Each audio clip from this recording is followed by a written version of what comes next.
Everybody loves a perfect theme song, a melody that stays inside your heart. You might have a nice show and others may think so, but if you want a great connection right from the start, then you gotta have a perfect theme song, so everyone can sing along from home. And while they are singing, the ratings you'll bring in, all because the melody is stuck in their head. You can make the bridge sound Jewish, that would be fine, long as it's familiar but newish, everyone's falling in line. All because you got a perfect theme song, accompanying the audience for years. And when the show is over, it won't be the end, because the perfect theme song's a life-lasting friend. And speaking of friends, here's your host and MC, 'cause Mondays with Marcus is now a live stream.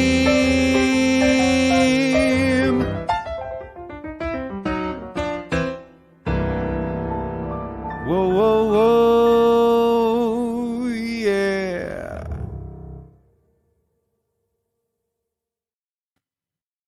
Well, hello, everybody, and welcome to another episode of Mondays with Marcus, a live stream of consciousness. I am your host, Marcus Goldhaber.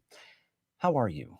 It's nice to connect with you. I hope you had a nice weekend. It was a big weekend. We had a lot of commemorative dates, starting off with Juneteenth, which is finally on its way to becoming much more of a nationally recognized holiday and event. I wouldn't say holiday, but a commemorative event.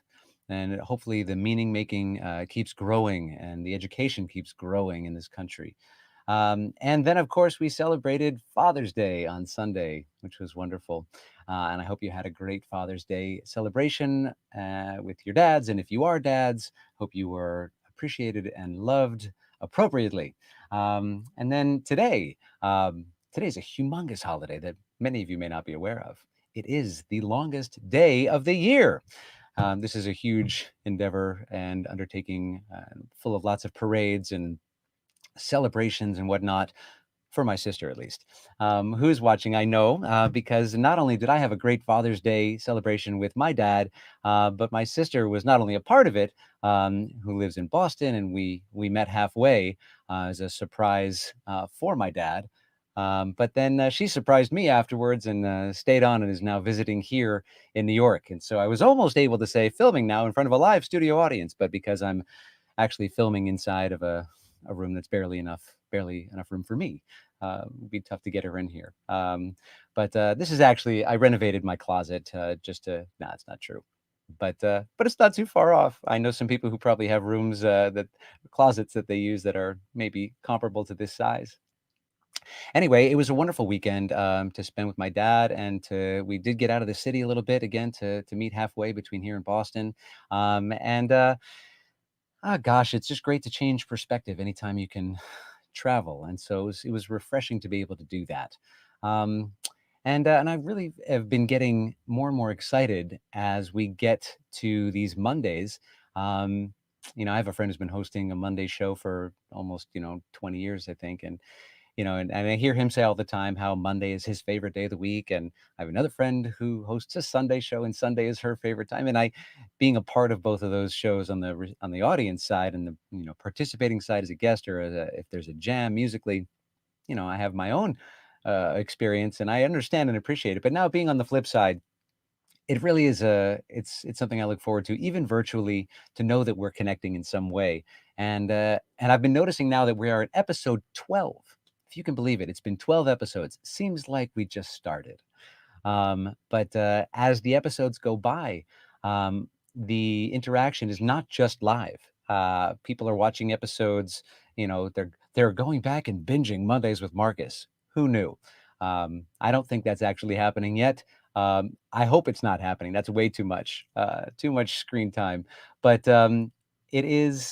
it's a great bit of connection to get a text or a message from someone to say, hey, I just caught episode 3. That was blah, blah, blah, blah, blah. And I really connected to that moment. And then, it may be someone that I speak to regularly, and it may be someone that I have never spoken to, but we're only connected to with each other via social media. So, and speaking of someone that I haven't spoken to in a while, I have regards all the way down to Florida. Mr. Larry Dussault is saying hello in the comment section, and hello, Larry. Thanks so much for tuning in.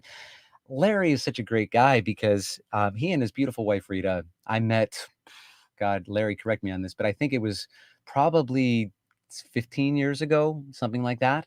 And you both happened in, you were walking by as I was doing a brunch gig, I believe, outside. And then you just popped in and we struck up a conversation and kind of hit it off and a shared love of the American songbook. And we stayed in touch. And you and Rita have been at many of my shows, and we've been able to connect and share music throughout the years. And anyway, I value that connection, and I thank you for tuning in today. And please give Rita my best. For all you other folks who are out there tuning in, I see my sister has sent a little emoji. Really interesting new way of communicating these days, especially amidst family. That's all we ever do now. We don't talk. We just emoji each other back and forth. But I know she loves me, and I love her because that's what the emojis say. And emojis don't lie. It's kind of like Shakira's hips. So, and if you get that reference, then you and I have a special connection too. I don't know. Follow me here, folks. Follow me. A lot of exciting news to share as we get towards the end of season one. Um, we have become a podcast. This is pretty exciting news. And you might think, well, what's the difference from what you're doing right now? Well, lucky you, you don't have to watch me. See, you can just listen and you can go ahead and multitask and do whatever it is you want. And it's a fun sort of non-video way of interacting. And I think that the video element has been a strong one for people to absorb a lot. How many people right now are just burnt out? They're zoomed out, they're live streamed out, and but they want to still connect and absorb content and enjoy some live virtual music and whatnot. So the podcast is a great opportunity to be able to do that. And I found that I'm sort of connecting with a whole new audience of people this way. So please join me at we're going to be launching the website soon, mondayswithmarcus.com. And once that's up, we'll have all of our episodes archived there. Right now, we're on a platform called Podbean, and pretty soon we'll be on Apple Podcast and Spotify and Pandora and all over the place and whatnot, everywhere you get your podcasts. So that's going to be fun to connect in that way as well for all you people who are driving. It's part of the reason that I wanted to set the show at around 5:30, because I know we got a lot of drive time people, and I'm going up against drive time radio. Why not? But we'll see. So this is that's one piece of exciting news. The other piece of exciting news is that we are one episode away from the season finale. And that's big news because we are going to come back in the fall for season 2 of Mondays with Marcus, a live stream of consciousness. And so we'll be back. We'll be off for July and August. We'll come back in September. Who knows what's going to happen? Whole new look, whole new brand. Who knows? My guest lineup, I can tell you, is going to be off the charts. We're going to continue that tradition. And who knows? I might have a dancing chorus. We might have, who knows? Anything is possible. But I talked to the networks. They've been really thrilled with what we've been doing at mgnetwork.com. I don't know, I'm making this up as I go. Hence the live stream of consciousness. Folks, I can't do this alone. And speaking of not alone, I'm catching a little comment here. Hello, Rick. Rick Aruza has just joined us recently. And he, what does he say? And he said he's wearing his hat at a rakish angle. Or maybe he's commenting on mine. Rick, if you're wearing your hat at a rakish angle, I would, or maybe it's a rakish angle, probably a rakish angle. I'm guessing. I've never used the word before, but he'll correct me. But he's excited about the dancing girls, that's for sure. And if you are too, that's great. I'm telling you, folks, this has been a year and a half of reinventing ourselves. And there have been so many hacks that we've had to come up with in terms of how to do this and how to make this happen and what new skill. And this is something that will come up in conversation with my guest today, who I cannot tell you how excited I am about my guest today. But before I tell you how excited I am, let me tell you how excited I am to be working with the incredible Owen Meadows. Owen, you there? I'm here. Hey, there's Owen Meadows, my favorite guy from Maui. How about that? Um, he might be the only guy I know from Maui, but that's okay. Oh, How are you, Owen? How's life for you? Doing good. Today's been a bit of a hectic one, but going pretty well. Well, I hope we can alleviate some of the hecticness for you and settle things a little, make you smile. That always helps. For Oh yeah. those of you who are listening on the podcast, Owen is smiling. See, now that I'm a podcast, I have to be aware of the visual cues that people may not be aware of. So if you make an incredibly right, if you make a very incredibly uh, commanding gesture that people need to know to understand what we're talking about, I have to now narrate this. Mhm. It's added pressure, but I think I'm up to the task. I hope. I mean, I get my confidence from working with you, so that's where we're at. Folks, he's laughing now and kind of shaking his shoulder. I'm kidding. I'm not gonna do that the whole show. Or am I? Oh, and how was your Father's Day? Did you, get to celebrate, connect with your dad? Yeah, well, so I was home just a couple weeks ago, and it was also my stepdad's birthday, so we sort of grouped it all into one. Sent Oh, him, some fun. messages for Father's Day, but for his birthday and sort of Father's Day, took him out, got him dinner, did a nice walk along a boardwalk in the beach. He loves getting out, so it was a good Nice. little celebration. Nothing too I'm fancy. glad. I'm glad to hear it. That's wonderful. I'm sure you heard because I know you've been tuning in, uh, that I got to spend it with my dad as well, and, it was, gosh, it was like I mean, look, I didn't get as much out of the city as you did. You're bearing the lead here, folks who are just tuning in, and didn't catch last week's episode.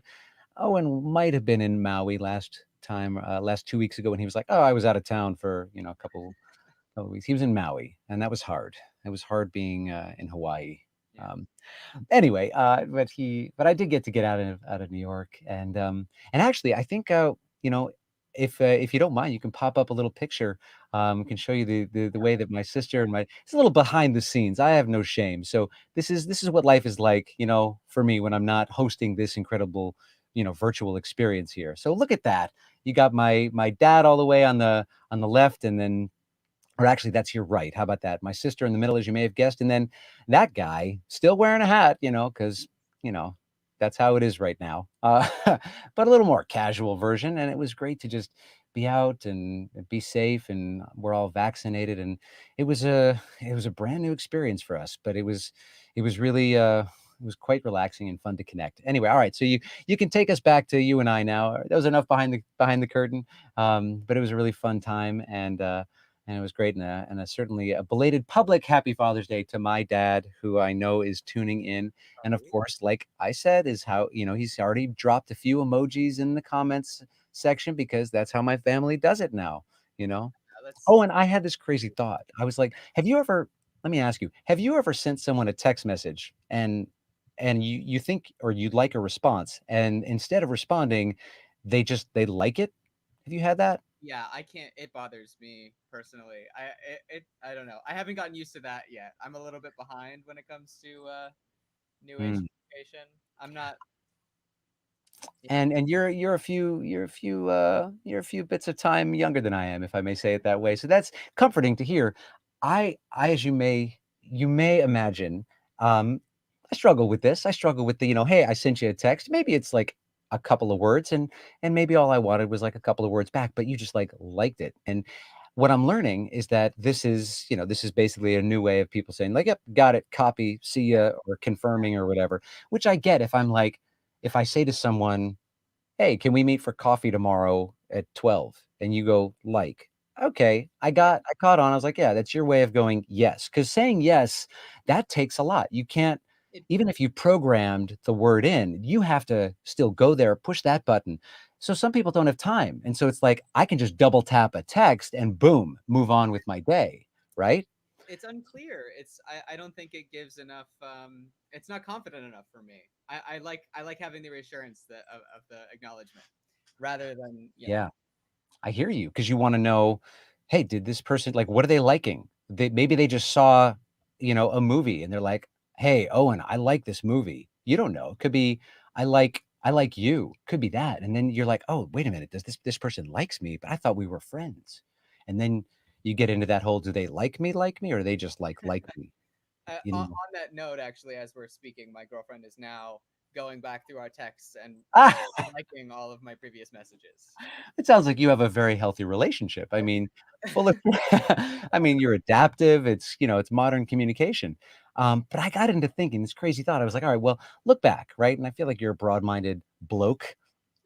We used to talk on the phone, right? There was, phone conversations and then of course, and for those of you who are about to start rolling your eyes, just take a deep breath. This will only take a second, I promise. So we started out with the phone and communicating this and that, and then of course emailing, and then texting came on and kind of changed everything. And then from texting, people started sending emojis, and then emojis are then is this now the next thing is just liking it, and everything's getting shorter and shorter and shorter. And I got to thinking at first, this is pretty scary. Pretty soon, how does this, especially coming out of a period of isolation, I ask artists all the time you hear it all the time when I ask them, what are you going to keep from this period of isolation? And what are you going to take with you and into when we reemerge? And I wondered, I was like, oh God, wouldn't it be horrible if people take this like very abridged version of communicating into their in-person interactions? And so it's like you say something to someone and they just like, I don't know what the physical gesture is, but it's like just a head nod or like how do you, and so Sure, now yeah. I started getting, I was like, oh, we're gonna just talk less and less. This is terrible for human interaction. And then I thought, wait a minute, what's the positive on here on this? What's the positive perspective? And I thought, what if this is our pathway to telepathy? I know tinfoil hat, crazy, but I'm thinking like if we become that in tune with nonverbal, maybe Mm. this is the way that because convenience often is our like captain of the ship, right? We follow whatever is most convenient and and then it becomes, habit and pattern. Sorry, that was a cameo by my microphone. I had to just make a quick adjustment. But I had to say that for those who are podcasting, you understand. So anyway, I thought, all right, well, maybe, this is where we're headed. What do you think? Is that possible? I think we're probably a while off from that. That's Oh, more of a biological problem, maybe, than a yeah, different. maybe you're right. Thanks. I had this really big balloon blown up and you just kind of stuck a needle in it. And I appreciate, it brings me back to reality. It's good. Keeps me, it's like rein it in, Goldhaber. Rein it in. What do you think this is? A podcast? Come on. This is not a space for you to rant your crazy ideas.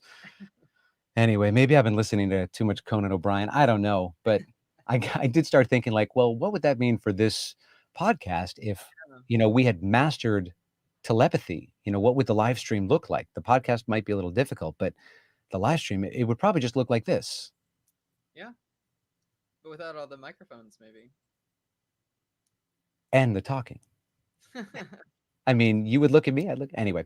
All right, folks, I'm gonna end the rant. I know you're terribly disappointed. Owen, you're a patient man. Thank you very much. It's always a pleasure to check in with you. I'm glad you're doing well. I always enjoy your shirts too, if I may say so.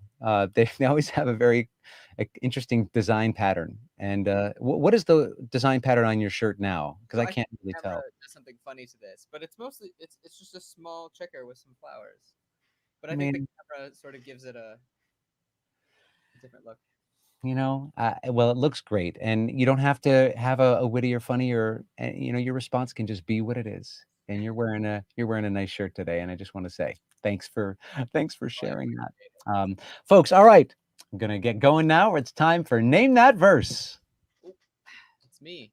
Caught you off guard.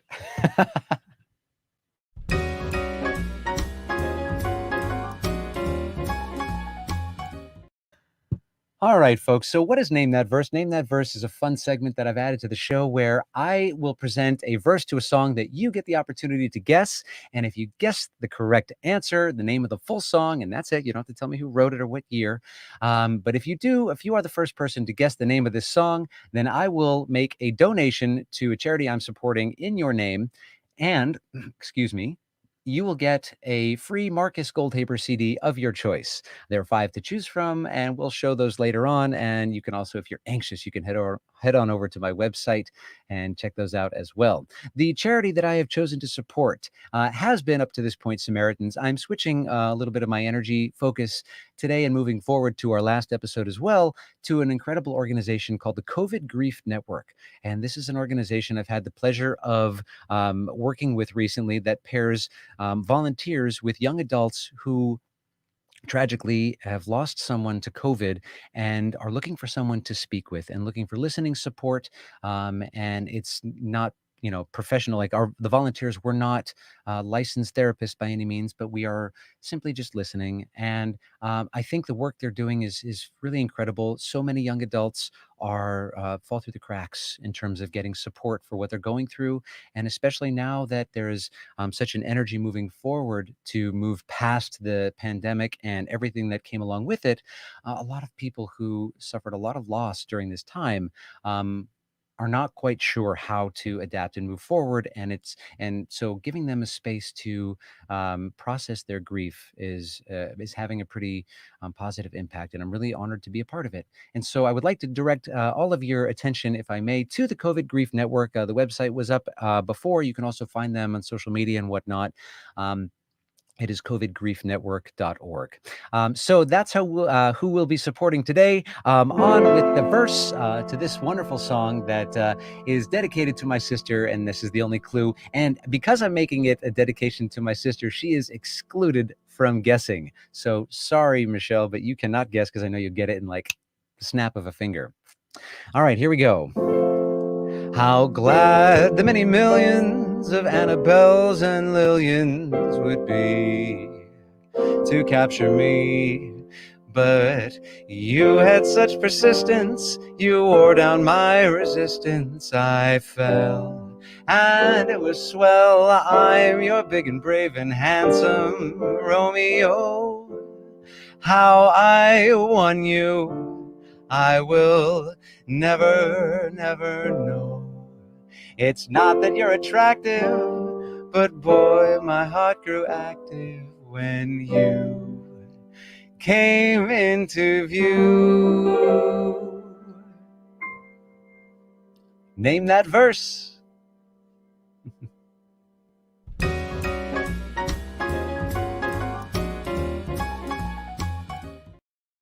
All right. Well, that was a lot of fun. I know the guesses are starting to roll on in, and we will report the winner as soon as we get a bunch of guesses in, right and wrong ones. And I'm going to be a stickler. They have to be the correct title. So whatever that means to you, make sure it is the correct title. All right, folks. This is the moment that you all have been waiting for. I've had a lot of great guests on this show. None compare to my next guest. I have had beautiful people on this show who have generous souls and big hearts and are incredibly talented. This next guest takes all of that to a whole other level. And she's my neighbor to the north. So please put together both of your hands for an incredible singer, songwriter, entrepreneur, teacher, mother. And I would still be here for the next hour if I was going to list all of her accolades. So let's just get her in here. Please welcome to the broadcast, Brenda Earle Stokes. Hi, how are Well, you? I'm well, Brenda. How are you? I'm good, thanks. Oh, good. I'm so glad. Thank you so much for coming in and for joining me today. My Uh, pleasure. I like to start off just to check in and say, where am I? Am I getting you? Did you have a nice weekend? How are you feeling today? Uh, Tell me where are you at today? I'm good. My kid is at camp for the first time he's been away from me in 15 months. Wow. He's been away from he's either been with me all the time or occasionally with my husband, with his dad. And today was the first day I dropped him off to a place and he was out of touch with his family for the day. So I fit 3 work days into 1 day. And Just in that case. I'm not surprised to hear that at all, and that's something I really wanna ask you about in a minute, but, how was your Father's Day? Did you have a nice day together? It was great. We blew up a volcano. We have our summer bucket list. Please And explain, I'm sorry? well, you make the paper mache volcano and you blow it up like with baking soda and vinegar. You never did that? It's like a thing. No, It's a thing. no, I love And this. so it was number 2 on our summer bucket list. And we're working our way through a whole bunch of different fun things like that and some trips and things like that. So we're just working our way through the bucket list and that was it. So we exploded a volcano in our yard Did anyone get injured in the process? Is it No, it temperature was this as big. well? Like the little Lego figures that were placed around it were severely injured, but they washed off with water and soap. Does this involve a test tube and a beaker? What are we talking about here? I know you said paper mache, but It's a I've paper mache volcano. You put baking soda in a pop bottle, a soda bottle, and then you make the paper mache volcano around it, and then you pour vinegar and dish soap into it, and it goes, and it's really fantastic. see that, folks? I That's all you posted it on have. my Facebook page. Go to my personal Facebook I'm page. so glad. You'll see what I'm talking about. Lots of people watching this will know what I'm talking about. It's a I'm thing. so It's glad. a thing. I've missed the boat the past 40 years of my life, even though I'm older than 40, but not by much. That's an incredible activity that I'm very interested in, and I am going to do that and test it out because I think I have almost all of those ingredients except for maybe the pop bottle. And I did appreciate your dual reference of soda and pop because Right. I think you grew up saying pop. Is that It's a correct? Canadian thing. Yeah. It's a Totally, Canadian and thing. being from Buffalo, that's why I was like, "Oh, my neighbor to the north." So I was like, "Yeah, no, that it was all pop around me," but I don't know why I grew up saying soda. I'm not sure why, but, everyone else in Western New York is all like, "Hey, get a pop." And I don't know. Anyway, so you had a great Father's Day exploding a volcano. Brenda, you made a quick reference to, cramming 3 work days into 1, and before we really get into it, I want people to just kinda have an idea of who we're talking to if they, for some unfortunate reason, don't know who you are. You okay, you're from Sarnia, Ontario. That's in Canada for those folks who aren't aware. And you're a pianist, you're a singer, an educator. And being an educator, it's not like you just teach a class every now and then. You've created an enterprise, online and in person, that's recorded and live, and we're gonna get into that too. Entrepreneur above all else, perhaps, or maybe mother above all else. But in digging into more of your past, choral conducting, classically trained vocalist, early childhood music teacher, and cruise ship. You spend a lot of time on a cruise ship, which I know, is that's like such a it can be such a wonderfully enjoyable dues paying job if I can sort of put it that way.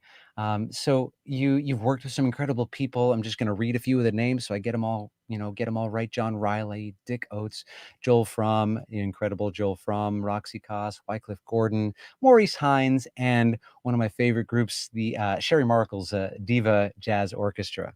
So just to give people a little bit of background, and you also have this, it's not so brand new anymore, but your piano skills for singers, which I know you heard me play the piano earlier, and so I hope this is not embarrassing to out, but I am one of your students. I did download your class and been working through your course, which is really awesome that you put it all together. It's just anyway, you provide a lot of support in everything you do. So my question, and there is a question here, how do you manage all of your talents? That's a huge question. I have no idea. I really have no clue. I think it's had to evolve over time. That I think, especially this year, I've been compartmentalizing a lot of things, so that when I have time to work, pick one thing and I kind of like snowball it. I throw all of my eggs in one single basket until it's finished, and then Mm. I move on to the next thing. So it's sort of like, I divide and conquer. I take one thing, I spend all my time with it until it's done, and then I do the next thing. So I used to like to work on little bits of things all the time, but I just can't do it anymore. So now I have to like point every ounce of my energy on one thing, and then I do it until it's finished. And so that's That's how I've done this. that's an incredible amount of discipline that you to be able to do that. I know I personally struggle with that a lot. And especially if there's any kind of timeline. But I recently heard someone use a term I hadn't really heard before. They describe themselves as a completist.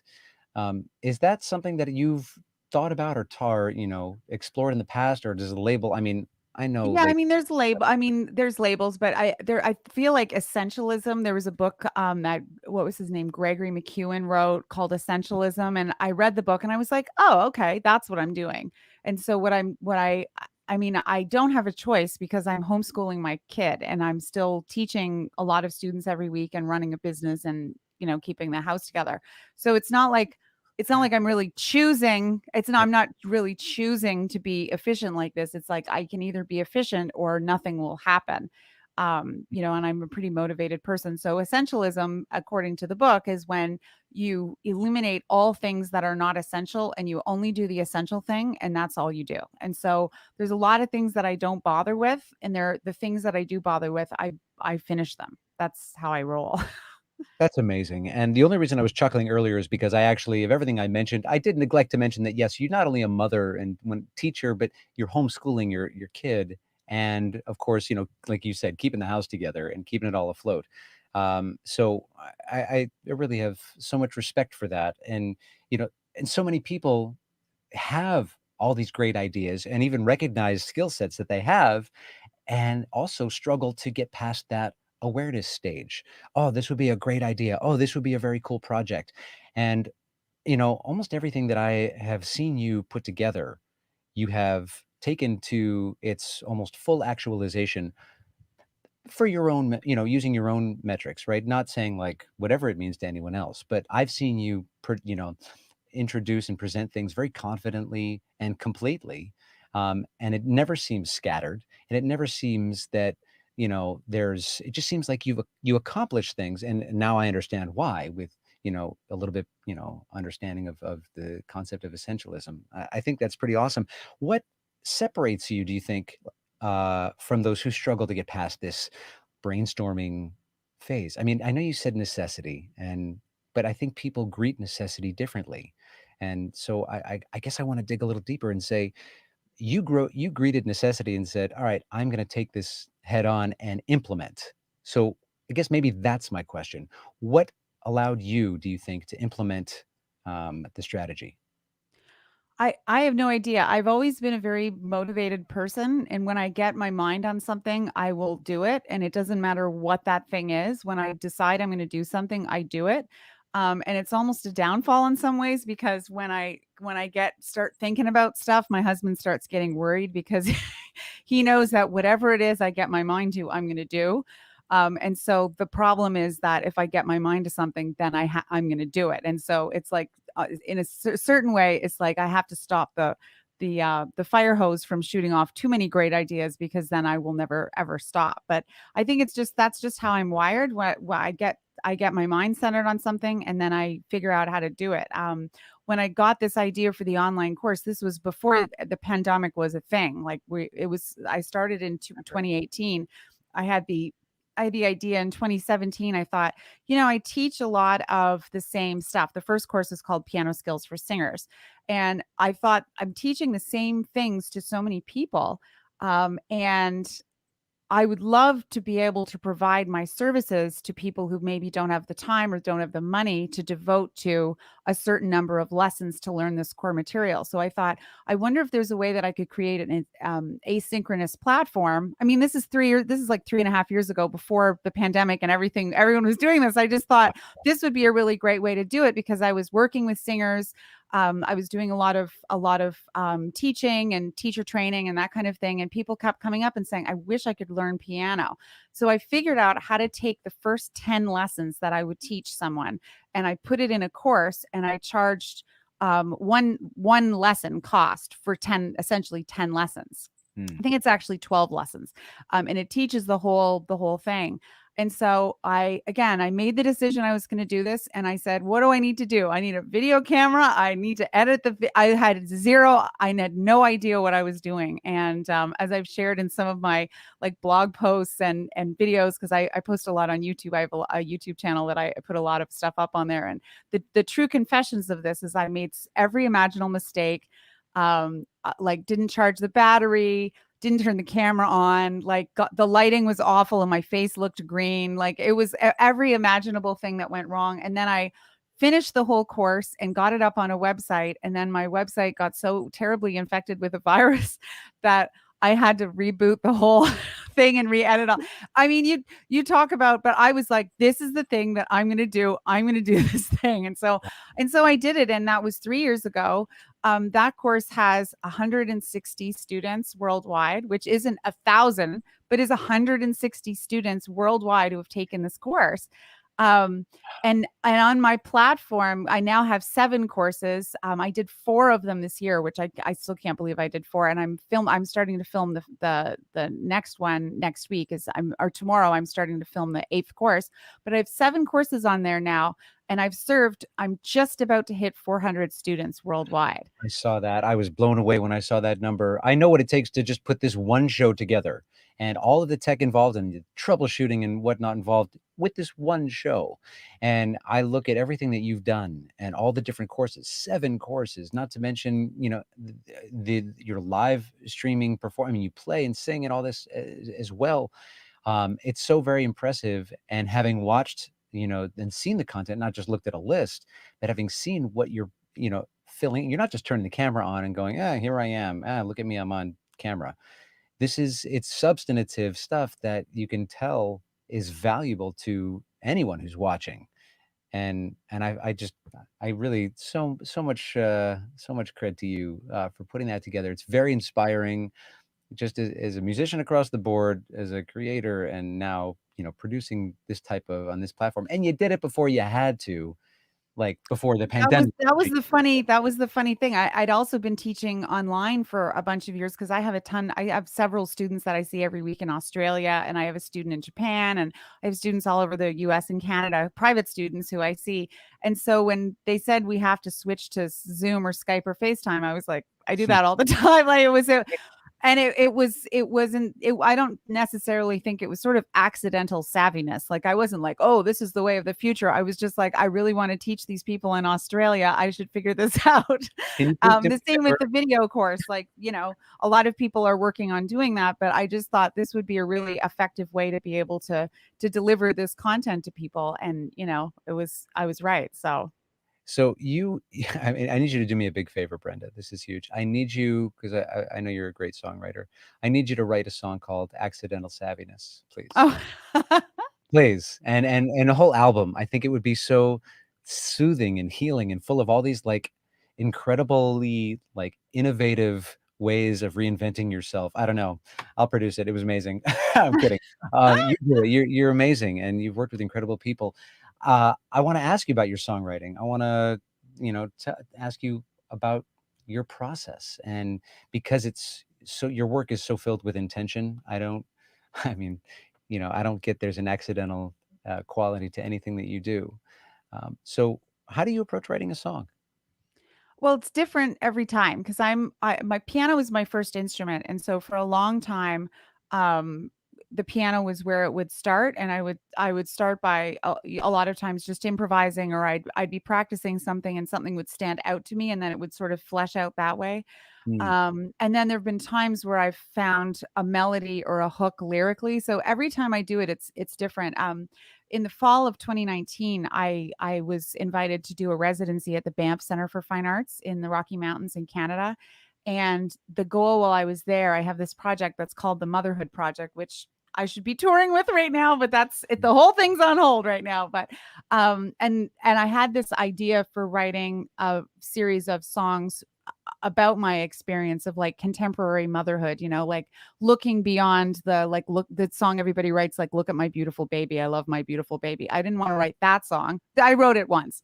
But I wanted to write the songs about what the real human experience is for being a modern woman trying to do this in the culture that we're living in. And I had like pages of ideas, but I sat down with each of the ideas and gave them the time that they needed. And when I was finished, I had like 9 songs, like in the week wow. and a half I was there. And so for me, what I realized is that I need the space. Here's the problem. I need the space and the time to be able to sit with this stuff. And a lot of what happens is it happens inside my I think inside my conscious and inside my subconscious, that I have to let it kind of situate. And this is with all of the work that I do, even when I'm just walking around, or if I'm folding laundry, or if I'm doing something else, there's some process that's going on where it's all kind of settling. And then once I figure out what it is, I just have to do it. And so that's how I work. It's maybe because I'm a Libra. I weigh balance and weigh everything all the time. And then once I've measured it, I'm like, good. So, for that project, it was really interesting because I actually had no idea what was going to happen.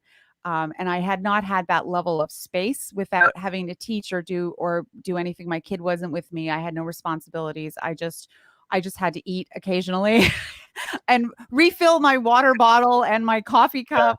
And so it was really a fascinating experience to see, because I had felt for so long so detached from that creative process. I was almost worried that maybe it was gone, but all I needed to do was have the space away from others so that I could go into that zone. And so it was encouraging, because I really thought by going out there, I could have proved that maybe that wasn't part of my life anymore, but I proved that it was. So That's fantastic. yeah, it And was actually, we have comforting. a little information on that. Owen, if you wouldn't mind tossing up the Motherhood Project, so that the folks at home can see what we're talking about. This project is fascinating, and I encourage you all to check it out on YouTube or at her website. It's Um, not out yet. It's not Okay, out so it's yet. not out yet, but when it comes out, I encourage you to all check it out. But I did see, and I was able to listen to some music, so there is some content that you've There's a released. couple of videos about it on my YouTube channel. And in January of 2020, of course, I put the band together for it, and we did the first public performance of all of the music, which I had videoed, and then I applied for a bunch of grants and had a recording session and everything. And then, of course, that was all no bueno. And Right. so what I'm hoping to do is revisit that in the fall and find a way to get it finished. I hope you do too. And say, Brenda, this is I mean, a great time to hear you play and sing if you'd like. And it doesn't have to be from the Motherhood Project. Anything you'd like to share is great, and you can set it up however you want. Oh, Uh, sure. and so, all right, ladies and gentlemen, please sit back and enjoy the beautiful music of Miss Brenda Earle Stokes. So this is a song that I wrote a bunch of years ago, and it was originally on my album. Which album was it on? Songs for a New Day. And then I redid a solo version of it for a record I released in 2019 that's called Solo Sessions, and this is called Standing.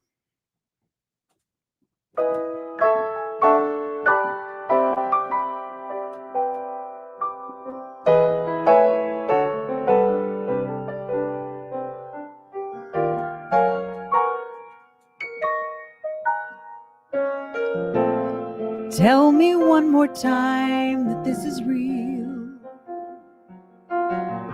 Maybe this time I'll believe. Finding things out, trusting the life of experience that I've had. One last chance to let slip through my hands, for opportunity to waste. This time I've had both the strength and the hope, and I know that it's not too late. Standing, standing, standing. Not a soul, not a sound, no one around. It's just me.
one more time that this is real. Maybe this time I'll believe, finding things out, trusting the life of experience that I've had. One last chance to let slip through my hands, or opportunity to waste. This time I have both the strength and the hope, and I know that it's not too late.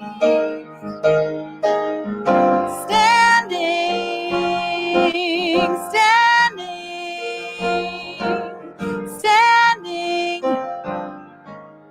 not a soul, not a sound, no one around.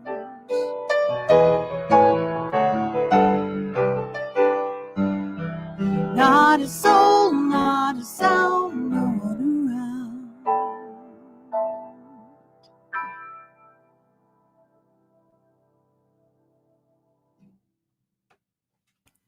Brenda Earle Stokes, you are amazing. I've given you my this is my applause track. I don't even get Thank to you. applaud because I feel like one person applauding after your perform is like that's worse than no one, I think, at times. But it's beautiful to hear you play and to connect with you musically. I would love to toss up some information on how people can support you. The record that we actually have up here to support you is your latest one, Solo Sessions. But that one was from, like you said, Songs for a New Day. But anyway, please check out Brenda Earle Stokes. Here's all the information on how you can send her money. I can't say it any more clearly than that. This is a time when people who are artists and other people too, but artists especially, we'd all been displaced for a year and a half and relegated to our financially desertish environments. And so this is a way that you can connect directly if you enjoyed what Brenda has played for you just now and the work that she's doing, not just with all of her teaching and you're supporting her music career, she's homeschooling her child. How many of you are homeschooling your children? Anyway, no guilt trip intended there, but come on, folks, let's think about this. Check out her website, brendaearle.com, and follow her on social media. Pick up a copy of this record. I promise you will not be disappointed. I do personally want to point out that you've got some fun covers on this record that I really enjoyed, particularly Huey Lewis's The Power of Love. Oh That yeah, that's a fun one. I really, but I think the first show I ever saw you do, you had a bunch of 80s covers in it. And I was like, oh, I love this. This is great. This is just, it's such a swinging and authentic. You know what I want to say? You were not kitschy and you are not kitschy about any of your arrangements with these, tributes that you're doing. They're not, Mm. I think there have been many, let's put it that way, where a lot of jazz musicians have taken these 80s or uncharacteristically jazz tunes and they kind of go, "Oh, I'm gonna swing this tune and that'll be fun." And you can No, it tell doesn't work. and even if it does work, it's that sort of casual, like they're just not getting maybe all the nuance and maybe the song isn't the right match for the new feel. And anyway, the way you reimagine the songs that you choose, it's awesome and it allows and I think I wonder if it has to do with you being an American songbook musician as well. You're constantly used to reinventing and constantly like, all right, people have heard this Gershwin tune a million times. Well, how am I going to make it different and yet familiar and accessible? Anyway, so kudos to you on the Huey Lewis and all your other 80s covers, but it's a beautiful album that I recommend. Brenda Earle Stokes, thank you so much for coming in. Don't go anywhere. We're going to take a short break and we're going to come back and chat a little bit more. And in the meantime, I always say, please head on over to the green room. We've stocked it full of everything that's in your fridge. Uh, Right. so please go ahead and eat and drink and be merry. And we'll come back to you. But thank you again. It's been wonderful Thanks for chatting. having me, Marcus. Yeah, you got it. All right, folks. Wow. What a great guest and what a great person. Don't you just want to support her in every way you can? I do. If you have any questions, by the way, that you want to ask Brenda directly, put them in the comments box and we'll talk about them in the after party, which is coming up soon. Um, Now, if you're sitting at home and you're like, okay, I am definitely supporting Brenda Earle Stokes, but I want to do some more. Well, here's what you can do. Our series here does not come free of charge. to us, even though it comes free of charge to you. So if you would like to help support us to come back strong, I know I teased that we've got a lot of network support being picked up for season two, and that may sound like it comes with a lot of cachet, but it doesn't really. I mean, when you're sponsored by air and the color blue and a glass of water, there's only so much you can get out of it. Um, Albeit necessities.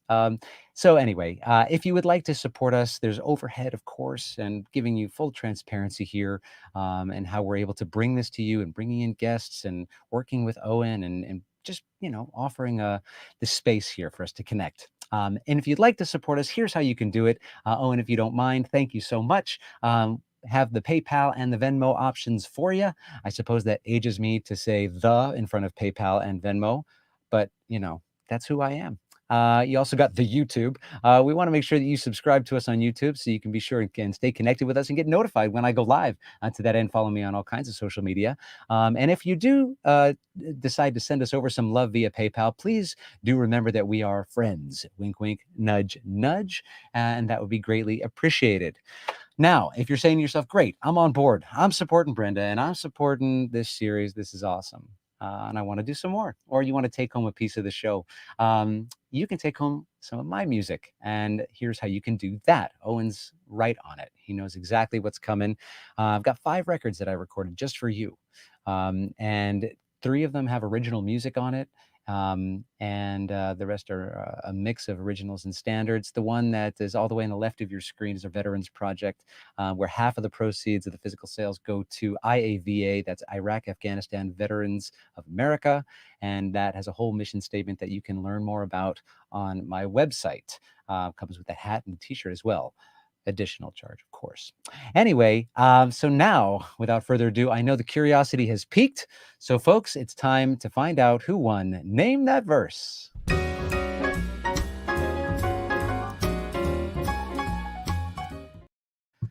All right, here we go. We are back here in, believe it or not, we're in the same studio. I know some of you were like, wow, he said he was in a small space, but no, it looks gigantic.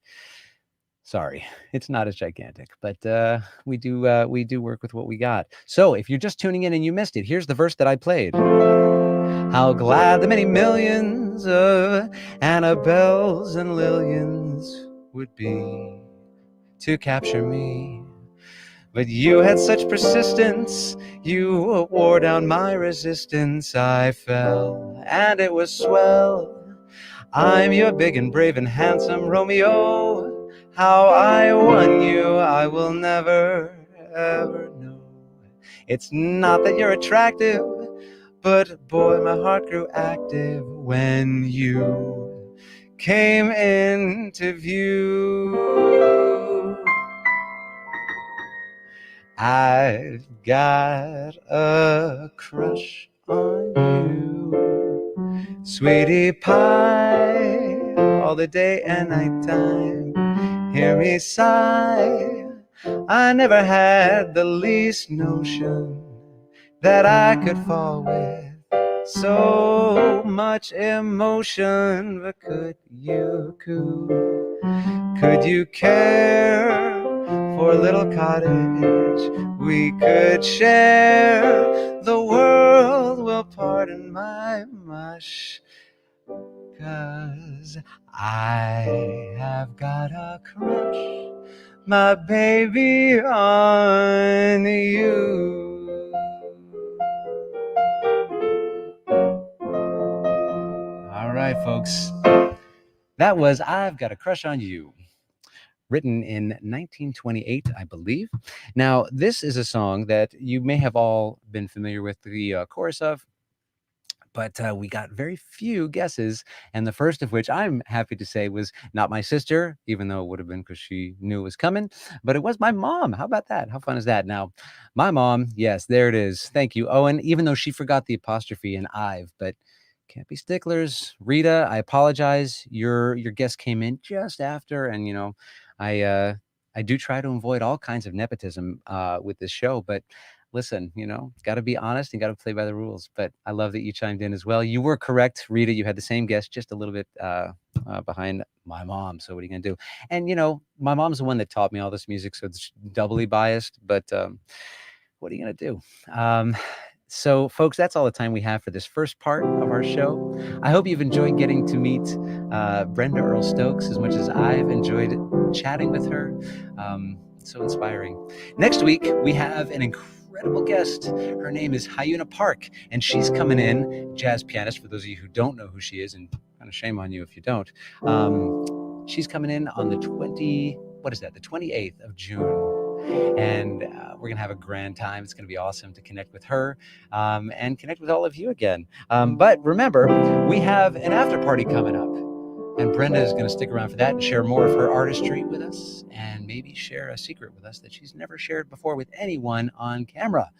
And don't forget, we've got our Mondays with Marcus lightning round. But first, I want to say, we've come together for a moment today, young ones and some who would rather not say. Finding connection isn't easy, I know, and that's why I created this show. Have a great week, folks. I'll see you next Monday, unless you stick around for the after party. Bye-bye.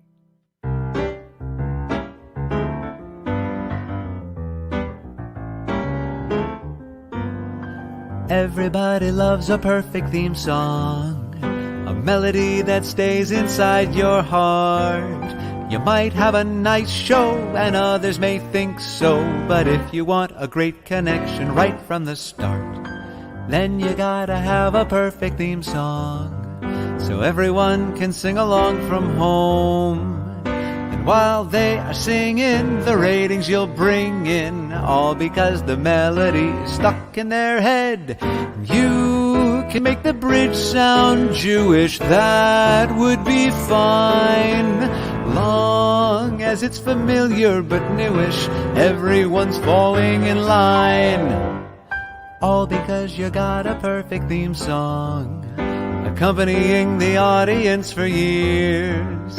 And when the show is over, it won't be the end, because the perfect theme song's a life-lasting friend.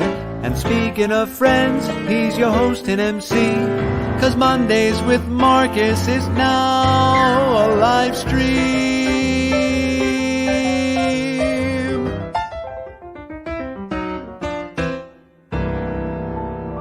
Whoa, whoa, whoa, yeah.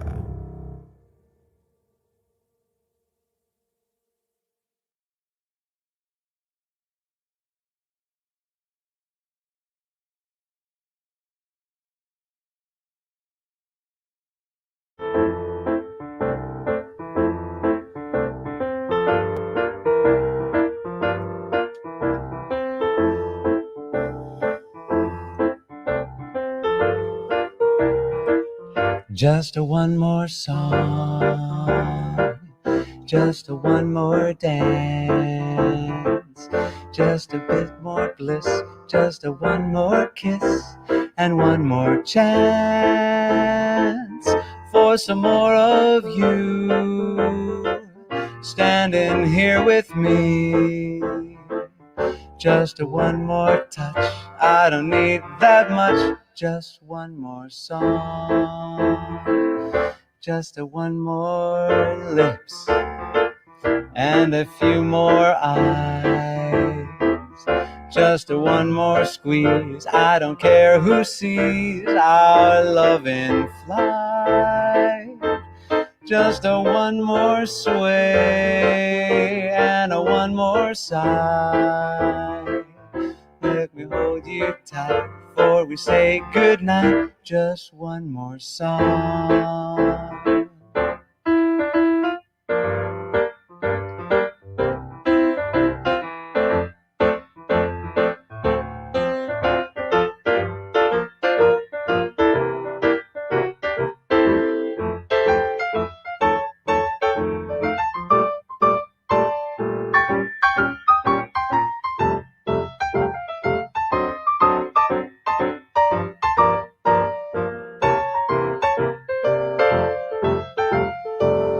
Just a one more laugh and a one more smile. Let me take you in underneath my skin for a little while. We don't need the moon or a starry sky. Let me hold you close and let your heart be strong. You may be scared, but it won't be long. Just a little shove and we'll fall in love. Just one more song.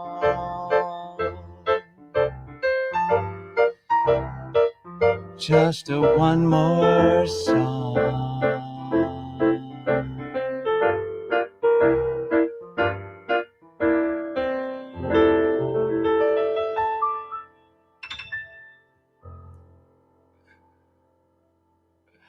All right, folks, welcome back to the after party. That was a brand new original of mine called Just One More Song. Kind of hot off the press, only performed that out a couple of times. Actually, the debut, I believe, was at my last show, debut with my band anyway, was with at my last show, which was February 2020 at the Katano. Man, that was Mr. Art Hirahara playing the accompaniment. I know you all thought, wow, Marcus is playing so great on that. Why can't he play like that on Name That Verse? Well, give me some time. I'm studying with Miss Brenda Earle Stokes, and I'm trying. I'm getting better. But it's fun. It was great to work with him. That was all done remotely. He and I worked together using remote technology, and it was actually pretty close to real time. And so you've heard the term latency before, I'm sure, and that's been the bane of every musician's existence during the pandemic, and at least technically speaking. And so we were able to figure that out, and it was a lot of fun. So thank you, Art Hirahara. And stay tuned for a debut of that track. It will be coming out at some point. We'll see. But anyway, here we are in the after party. And if we were live, and when we soon will be live, we will be hanging out at a beautiful new speakeasy jazz club that I launched back in 2019. I talk about it every show because I'm super proud of it, and I can't wait to get back inside. And this is a club called Room 623. It's a speakeasy jazz club up in Harlem on 119th Street between Frederick Douglass and St. Nick. And if you've been there, give us a shout out now. Let us know. I know, Rick, if you're still there, you were there all the time, and he can attest that I'm telling the truth. It was a beautiful spot, filled with incredible music and this wonderfully positive, healing vibe that was just pouring out of the club every night. And so I am excited to announce that we are reopening. I know that was something that was on the table that people weren't sure of for a while, but we are reopening. It will be in the fall, and a specific date is coming soon. And so I will be making that announcement shortly. Make sure that we're connected in terms of the Room 623 mailing list. And folks, we have a little bit of a sneak peek inside of what it looked like in there. Owen, if you don't mind tossing that up, this is just on a general night, just an average night at the jazz club. It was just full of beautiful people and great generosity musically, and just people being kind to each other and enjoying live music. And if you'd like to help us reopen strongly, you can do so by hitting up that PayPal link as well. And make sure to visit our website, room623.com, for the latest updates. Again, join the mailing list so you can get on the list and find out all the updates in terms of protocol and what it's going to be like inside and whatnot. Really excited. And we have a lot of exciting new plans. So, folks, speaking of Room 623, I'd like to bring back my guest who's performed there a bunch of times. Please put your hands together so we can hear him through the Wi-Fi. Miss Brenda Earle Stokes. Hello, Hi. Brenda. Oh, did I catch you? I caught you at a hot mic moment. No, I'm good. I'm good. Okay, great. Didn't mean to catch you by surprise there. Um, well, I hope you had a good break. I hope everything was, sufficient in the green room and that you were well taken care of. But and it's great to continue and pick up where we left off. I wanted to talk about. I mean, I'm glad we got to the Motherhood Project before, because I was going to bring that up now. I think it's such a beautiful project. But I also wanted to talk to you about some of these other videos. When I first reached out to you, and I said, hey, what's the what are you working on? What's the latest project?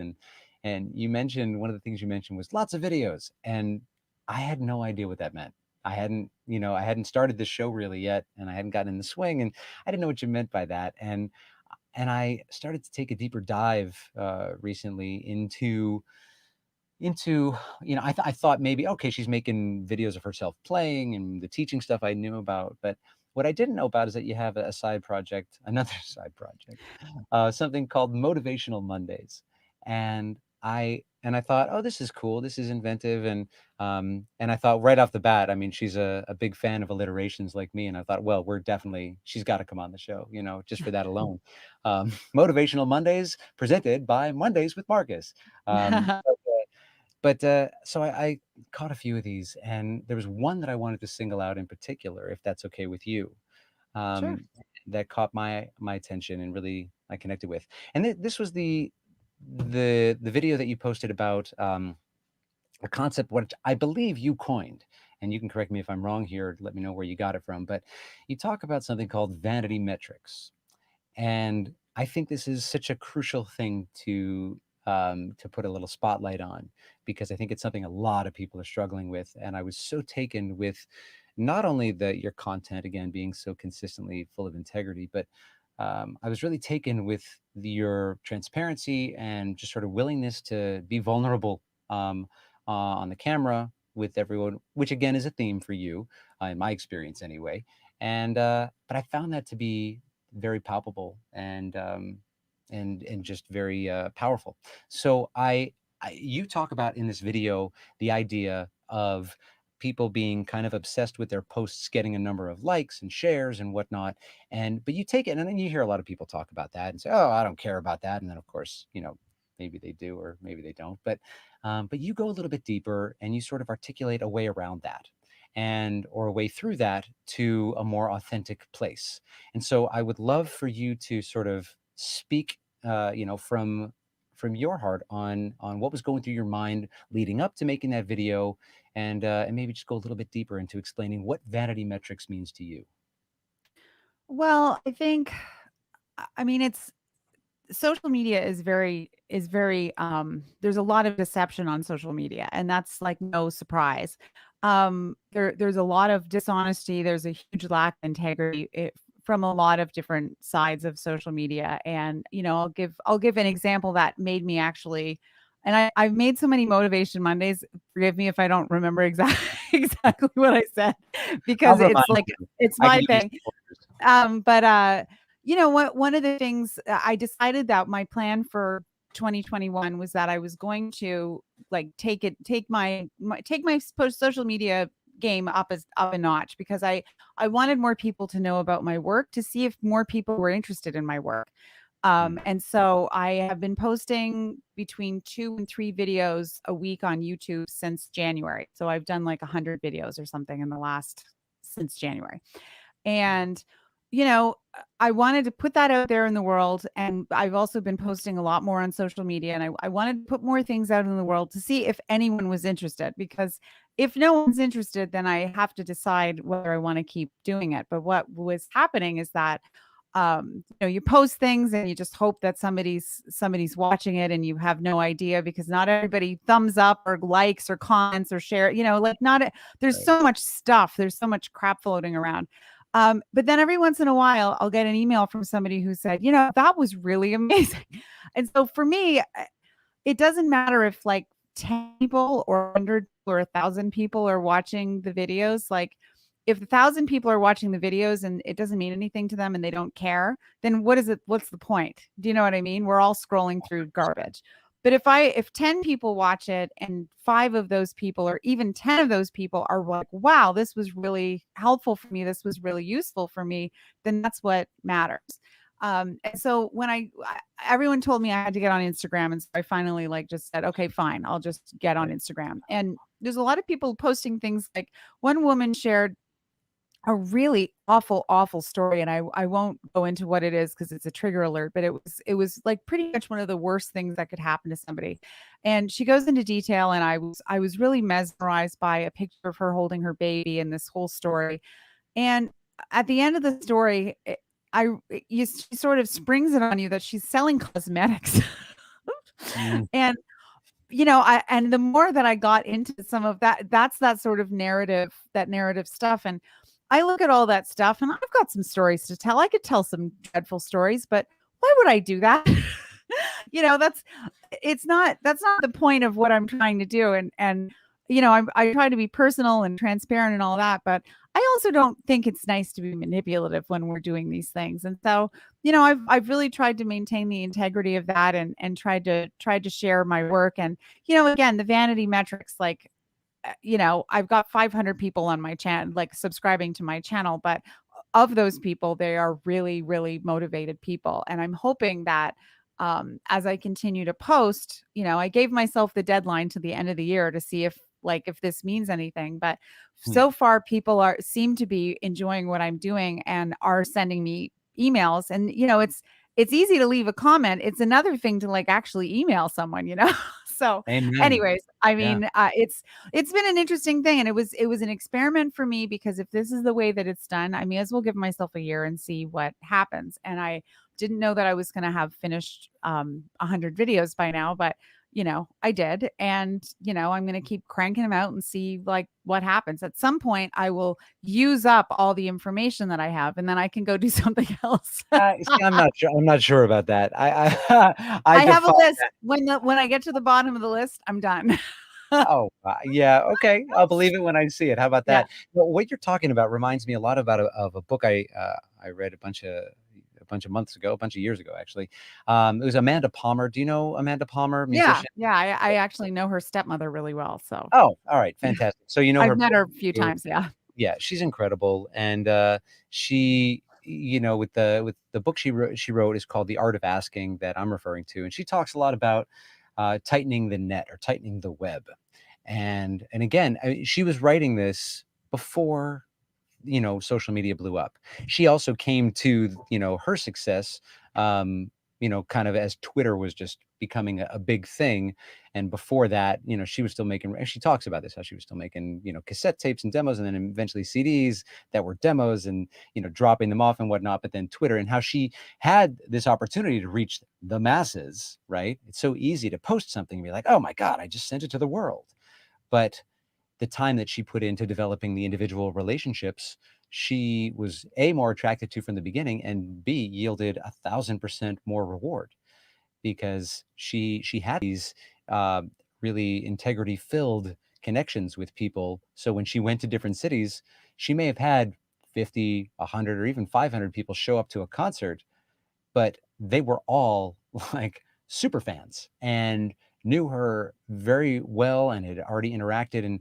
And I anyway, so I think what you're doing is pretty amazing and admirable. I want to ask you about something you mentioned in this particular video as well, um, about finding your mission.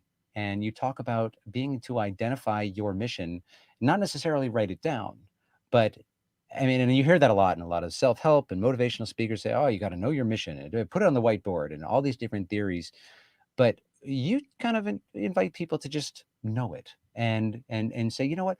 And you even say, "I don't even know if I know mine, but I'm getting clearer on it," which I think is, and I don't know, that to me, I thought was pretty beautiful, because there's so much acceptance and compassion in there, and saying, "This is where I am in the process.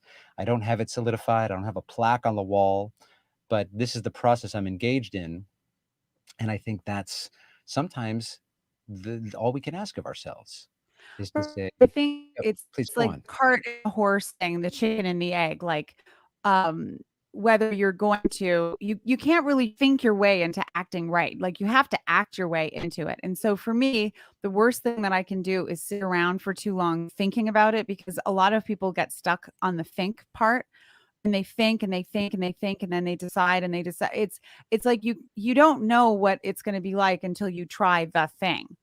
Mhm. And this was something drilled into me from the time I was very young. My when we graduated from high school, that was it. We were out the door. Like, we couldn't come back to stay even for the summers when we were in university, because my dad said, I mean, he was also a single father, so I'm sure he was, like, done with us.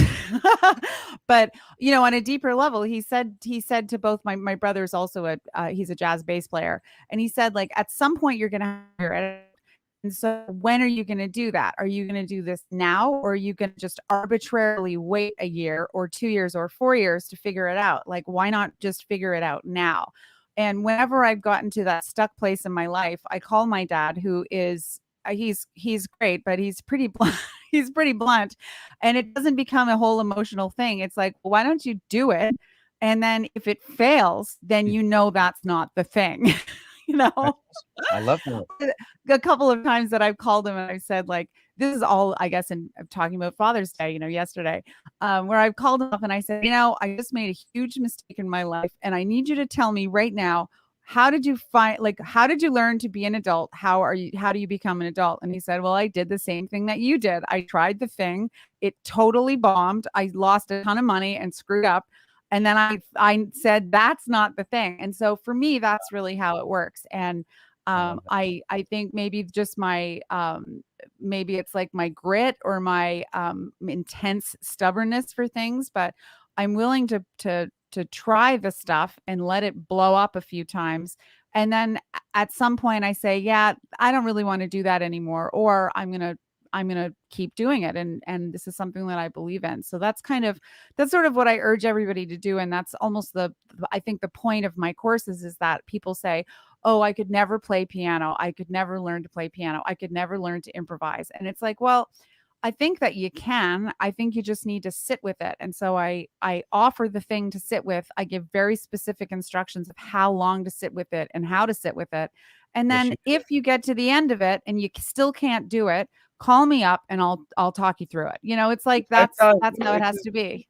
yeah, and it's so true, and I've had that experience, and it's wonderful, and it's great to break that barrier. I for years, and I think our first conversations probably started with me saying, I don't know if I'll ever cross this. I want to be better. I want to like I've played by ear my whole life pretty much, and I want to just have better dexterity and all this stuff. And you were very supportive and encouraging and inspirational, and it's awesome. You're a force, Brenda Earle Stokes. You are a Thank you. force.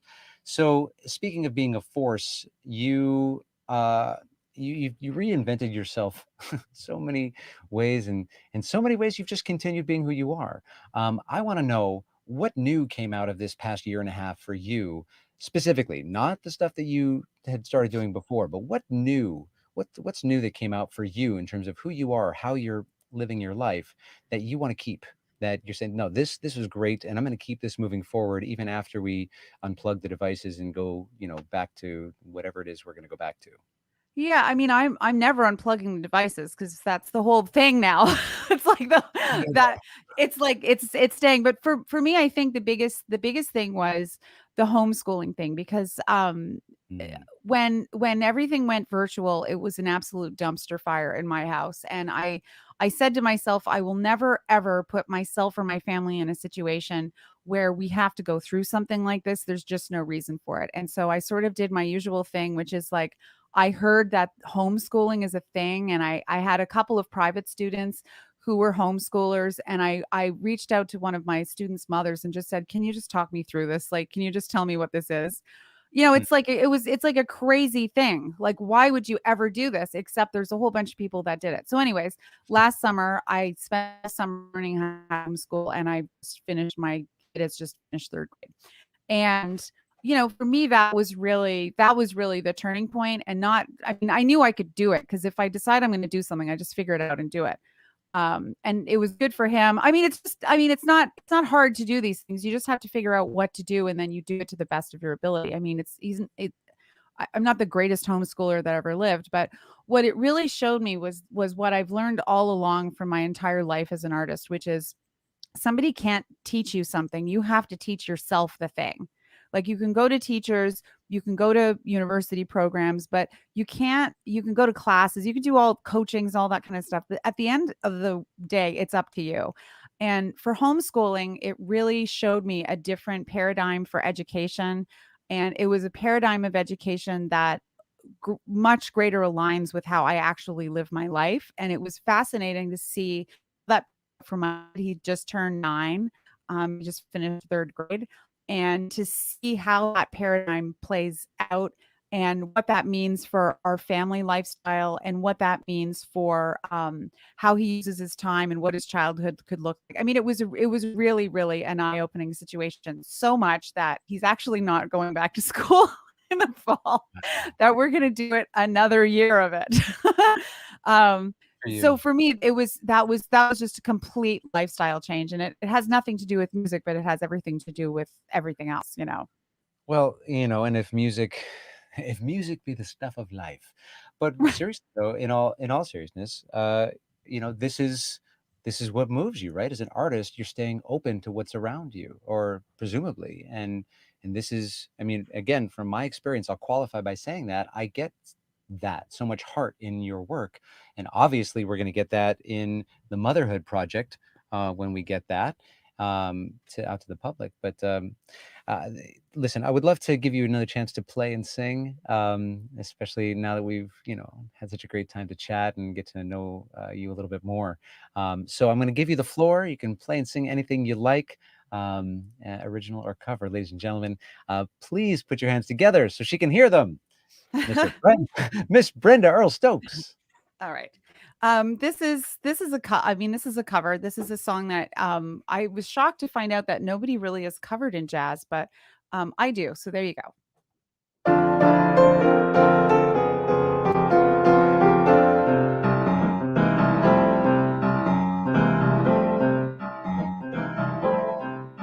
When the sky's a bright canary yellow, I forget every cloud I've ever seen. So they call me a cockeyed optimist, immature and incurably green.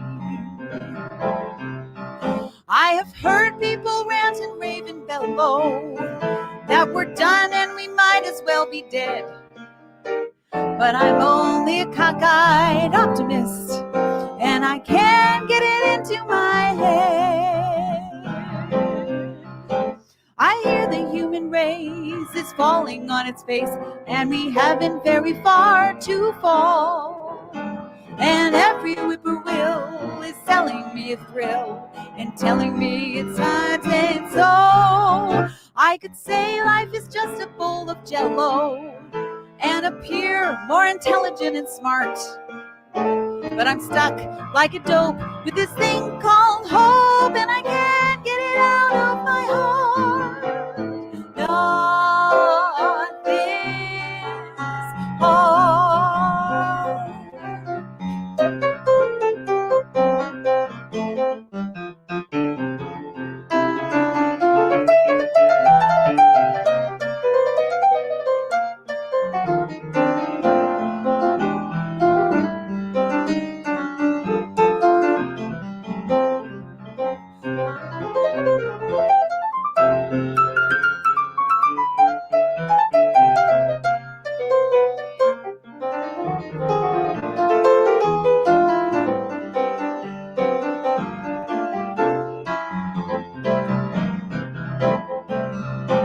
I hear the human race is falling on its face, and we haven't very far to fall. But every whippoorwill is selling me a thrill and telling me it just ain't so. I could say life is just a bowl of jello and appear more intelligent and smart. But I'm stuck like a dope with this thing called hope, and I can't get it out of my heart. Not this hard.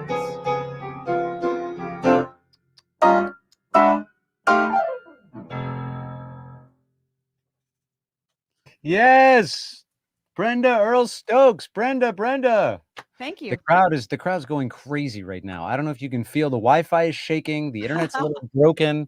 You did it. Wow, that's fantastic. And it's funny, you were playing that and you said it's never been covered before in jazz. And of course, in my head, I'm like, wait a minute, that can't be true. That can't be true. I know this song. And I come from the musical theater background. I was like, wait a minute.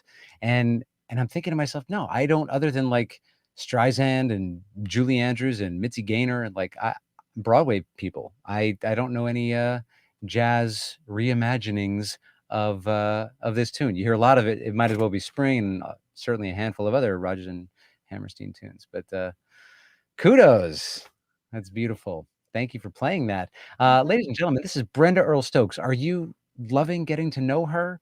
If so, please support the heck out of her. Owen, can we throw some information up about Brenda again, please? This is how you can support Brenda Earle Stokes. Now, Folks, this is just one of her, I think, 6 albums and one of her 2 websites. Both of her PayPal and her Venmo. So 2 ways you can pay her, and I hope you choose one and be generous. And of course, following her on social media. She's homeschooling her child intentionally now for the 2nd year in a row, and we want to support not only that, but all kinds of exploding volcanoes in the backyard and beautiful songwriting and everything else you're doing. Brenda, if I told you you could sing or play one song, that's it, just one more song, and then you could never play or sing another song again, what would it be? Oh God, that's an awful question. I can't answer that. I mean, I went to the Foo Fighters show last night at Madison Square Garden, so if I had to answer after that concert, I would play Best of You by Foo Fighters, and then I would be done. See, that's all. So, And this yeah. is why that's an awful question. You're the worst host It's a ever. terrible How question, but dare you in put me light on of the the spot. Foo Fighters show last night, I will say Best of You by the Foo Fighters. I love that song.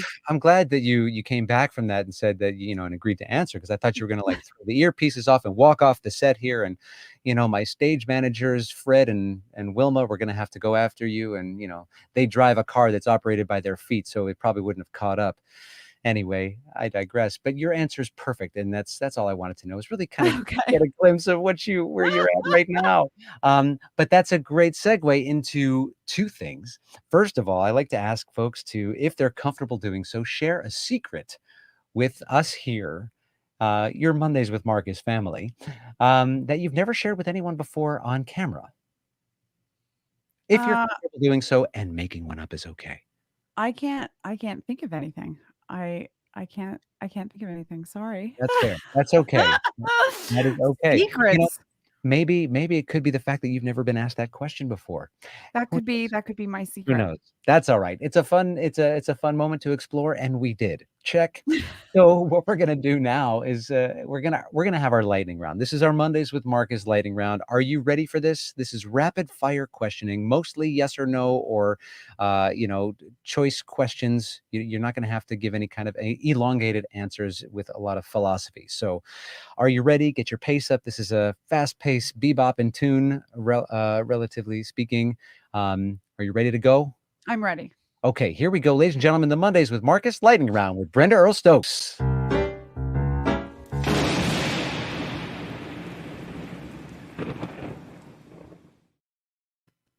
And here we go. All right, Brenda, what is the best game to play underwater?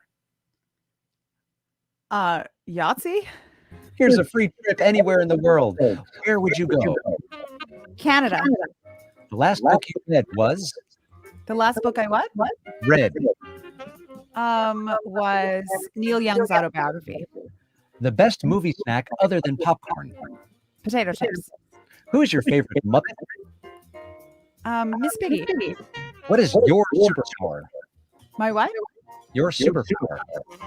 Motherhood. There's too much milk left in your cereal. What do you do? I don't like cereal. What's your favorite Disney character? I hate Disney. I love it. What's worse, sand in your bed or glitter in your closet? Sand in my bed. What's your favorite TV show theme song? The Greatest American Hero. You did it, ladies and gentlemen. Congratulations. That has been the Mondays with Marcus lightning round with Brenda Earle Stokes. Congratulations. I love it. Right back to back. It's like, what's your favorite Disney character? I hate Disney. Yeah, I don't like Disney No, movies. sure, I hate cereal.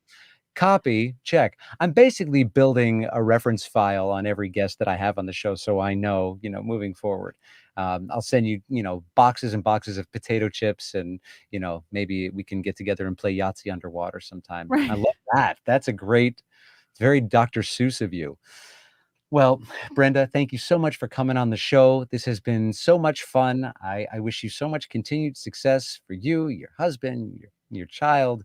It's going to be a wild ride ahead, and I'm grateful to know you and grateful to connect with you, folks. Please go out and support Brenda Earle Stokes. Next week, we are going to be welcoming in the incredible Hyuna Park. And Owen, if you don't mind, there you go. And folks, it's our season finale. Hyuna Park is going to come in and she's going to blow our minds with her piano playing. And she's such a nice person too. So make sure to join us at 5:30 Eastern Standard Time on my YouTube channel. And be sure to subscribe while you're there so we can connect in all kinds of ways and you can get notified when the show does begin. Once again, if you'd like to support this series, here's how you can do that is the PayPal and Venmo links that Owen will toss up for you at this present moment. And when I say at that present moment, yes, there it is. Sorry, there's traffic on the Wi-Fi. So here we go with PayPal and Venmo, and do be sure to subscribe. Folks, this has been such a thrill getting to know Brenda a little bit more, getting to connect with you all this way. I've started a new little segment here, just inviting you all to share a grateful moment today in lieu of Father's Day. And it doesn't really even need to be Father's Day, but I'm especially grateful for my dad. And for those of you who know him, you may know publicly why, but privately, he really is an amazing father. And I'm very grateful for his support and everything that he has done, both in front of the curtain and behind the curtain. So, Dad, I know you're listening. Thank you. I love you, and happy Father's Day. Happy belated Father's Day to all the fathers out there, and uncles and grandfathers as well, and the mothers and the daughters who are always supportive and making sure that they can be the great dads that they are. That's how I feel about that. But if you have a special moment that you're grateful for in your life, I ask you to please share that with me. And you can send your grateful moment over to ilovemondayswithmarcus@gmail.com or send it to me on social media and just make sure and hashtag grateful moments and we'll get a little vibe going. And it can be a nice feel-good search for everyone when you're just needing a little bit more screen time. But I think it could be a great way to connect and just remind us that we're all in this together. And so wherever you are and whatever you're feeling, it's okay. I hear you and I see you. And I look forward to connecting with you next week for Mondays with Marcus, a live stream of consciousness. Thank you again to Brenda Earle Stokes. Thank you to Owen Meadows. And thank you to all of you for tuning in. Have a wonderful week ahead. And wherever you are, please stay safe, stay compassionate, and stay engaged. Have a great week, folks. Bye-bye.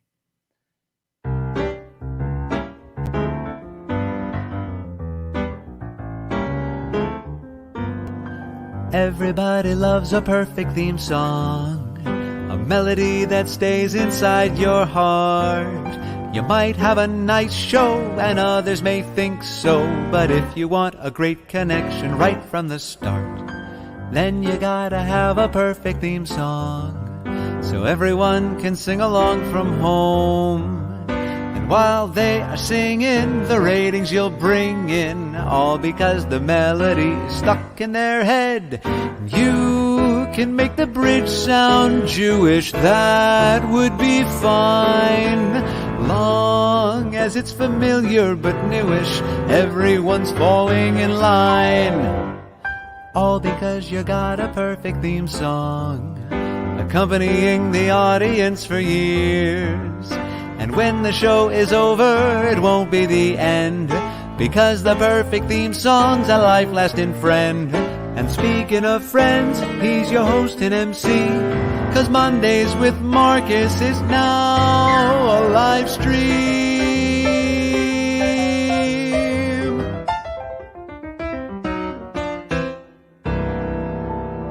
Whoa, whoa, whoa.